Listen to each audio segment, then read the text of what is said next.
Right, welcome back. Part 4 of the full garden room build, and today's video we're going to be doing our roof joist and our overhang. So roof joist, overhang, complete deck, all the perimeters, everything will be in this video. Let's start over here. What we've done is we have marked out our 400 centers all the way along. So 400, 4, 8, 12, 16 as we go whole way down. That's the spacing for roof joist. We've only got a 3-meter span here, so a nice 5x2 is perfectly sufficient, and it keeps us well within the 2.5 height restriction. So you come over here, Toby. I will show everyone what we've done. So here's how we determine the size for our roof joist, and this works out for all the soffits. So if I just take the camera, if you look over here, what we do to determine our joist size on the roof is we get an 80mm overhang on the back. So we move this down, make sure that's at 80mm. It's a bit more now, but basically we sit that to 80mm there. There we are, 80mm. And then what we do is you move over to the front. You take the camera, mate. And when we get to the front, with our cedar, I don't know what cladding you guys be using, but with cedar that we get from Cedar Direct, it covers about 130mm. So for the overhang at the front, once we've got that 80mm on the back, the reason we do that because that allows for a bit of cedar and it allows all the guttering and everything, it just works. We then measure what's left at the front. This is one we've already cut, but we go off here and we always do a 450 length from the 4x2, and that's what we do on every build. It leaves us just under 4 pieces of cedar, so you don't have that really annoying like half cut on the end or anything like that. It just works. So that's what we do there, and then we'll have a 4x2 perimeter, well 5x2 perimeter on the front of that, so that adds to the sort of soffit size itself. So we go down, chop them all up, and we'll lay them all onto the roof, lay them where they are, and then we're going to fix them all with 100mm screws. So we'll just go up from the bottom with the drill. On this particular one, we'll have to go in from the sides. So we'll do 2 this side and then 1 on the other side, and that's a good fixing. You know, like your spikes like that, that's never coming out. These ones though, it's always good to go off a measurement where the 400 is not going to land on a joist, because what's great is you can just obviously go up through the bottom of the wall plate there and fix straight into the joist. So that's how we fix those ones. And then onto the front, bit different here. We're going to be spiking most of those. So 2 screws in each side here, 1, 2, and then 1 on the other side, so you're fixing like that, and that holds those joists on absolutely perfect. You don't need anything else. They're never getting ripped out with these big 100mm screws in there.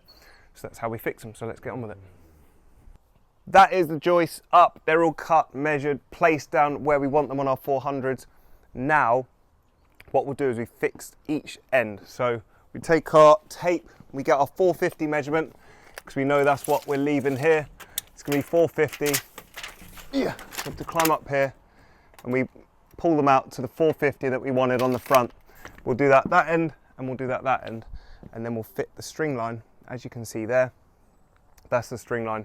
And then what we'll do is we'll just go along from left to right, and we'll pull these all the way up in line with the string line, just like that. Slide them all forward, then we'll do this one, and we'll put them all up on the string line, and that will give us that lovely straight finish down the front. Once we've done that, we can fix them all down as we go one by one. Do them one by one and make sure you're just like a mil off the string line, because if you do it up to the string line, it's going to push the string line out, and that will ruin your line, and you'll think it's straight and it's not. You'll take it off and it will be ski whiff. So one at a time, put them right up to the string line but not touching, run them about a mil off, whole way down, and you'll get that straight line. Then we will fix them all as we go. Roof joists are all fixed down now. We're now moving on to the noggins on the roof deck. So what we do is we start on the right hand wall here. We put a little support here, just a bit of 4x2 or 5x2 on the other side of the wall. We screw up into it here just to fix it, and then we screw this joist into that, and that just holds the wall. It supports it because obviously it's not connected. That connects the wall to this joist, and we'll run the whole way down with the noggins, and it will be like a bracing point. So we start there, put our first noggin in, we measure bang in the middle of the room. So just do a line down every joist. You know, if this room's 3 meters, just do a line at 1.5 the whole way. Then we're going to stagger the noggins because we're going to screw them. Just with 70mm screws. You can nail gun them, but I think it pulls the whole roof together tighter when you use screws. It's much nicer way of doing it, and this way you have to stagger them if you're doing it this way. So if we just pop this one in here, there we go. So as you can see, if Toby, you come around here, they'll be able to see the line of these noggins. So you do your first one on the right hand side of the line, and then your next one on the left, and so on and so on. And if we're doing it like this, that way you can just screw in to each end of the noggin like this. Get it nice and flush with the plasterboard. Don't worry too much about the top of the roof deck, they might stick above, but you want your plasterboard finish to be nice. So we'll fix one there, and we'll drop that one. Fix one on the top as well, and that holds that nice. See, look, you can see that how bent that joist is. This is what noggins do. That joist is so buckled, it's like 20 mil below this joist. So we push it up, look, it's just going to twist that straight, and then we're going to fix it from that side. And that's the importance of putting your noggins in the roof joist. In your walls, if you're sheathing them with OSB, not so much, because they should be pretty straight as they are, and they're short lengths. But with these long lengths of timber, you do get them twisting quite a bit. So important to do noggins on the roof joist. Look at that, it's just pulled that in lovely now. We'll straighten it up with another screw. Just going to twist this a bit. There we are. Now that's completely flush with the bottom. Oh. And we fix it in. And that's now solid, and we'll work the whole way down the roof doing that. And then we'll start working on our perimeter. Noggins are completed now. Now we're going to move on to the side laddering. So this is just so you can affix your perimeter to it. Some people like to just have it completely flush with the cladding with your roof trim attached to it. We like to have a little overhang around the whole building. Protects it a little bit, and we think it looks quite nice because we can run a nice little cedar soffit along it. Some jobs we put little spotlights in this one as well, so it's quite nice to do that. Our size here from this 5x2 is 235 millimeters, so 235 millimeters. That's how big we've cut this. That allows for one piece of cedar down there. Then when we double batten out, it would have a nice little trim of cedar soffit there under our roof trims that our capping boards that will cover it. So we're going to put these down here. Don't go overkill. You can start here sort of like 500 down, 1, 2, 3, 4.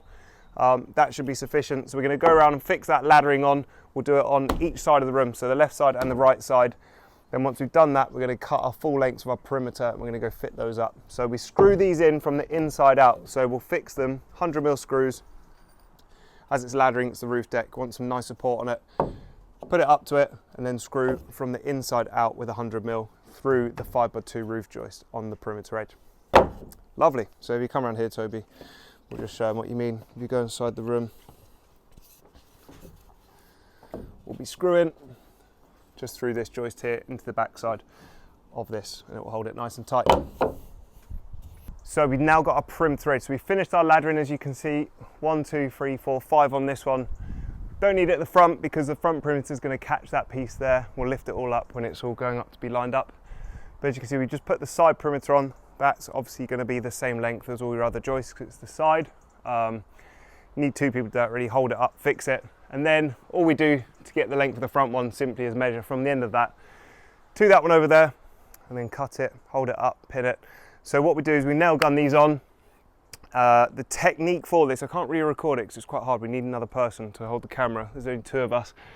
But you would fix this end first, so you'll have someone that end holding it, and I'll fix this end, and then each one I'll say up or down because these joists will all be just a little bit higher.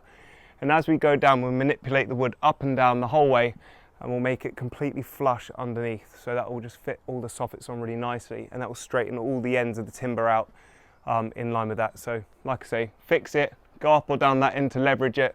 It gets a bit harder when you get towards the end because you haven't got as much leverage, but if you do it that way nice and slowly, it takes a while, gets perfect, lovely, straight line. So we'll fix those now, and then that should be the roof deck complete. We'll show you it after. And that is the perimeter completed. So perimeter on the back, we've got a side laddering there, all our noggins in the middle, and then our front perimeter as so. Spin that round. Stood on the roof. Lovely. So it's all fixed in, and that's the deck complete. Now all we need to do is put our OSB on, and we're going to do that tomorrow. Right, so that's part 4 completed. Roof deck is finished. All we need to do now is OSB it. We're going to use 18mm tongue and groove, and we're going to do that in part 5 tomorrow when we come back. So we'll see you for part 5. Thank you very much for watching. Any comments or questions around what we've done today, please drop in the box below. I will be answering questions. And always hit subscribe button so you can see part 5 tomorrow. Thank you very much for watching, and we'll see you on the next one.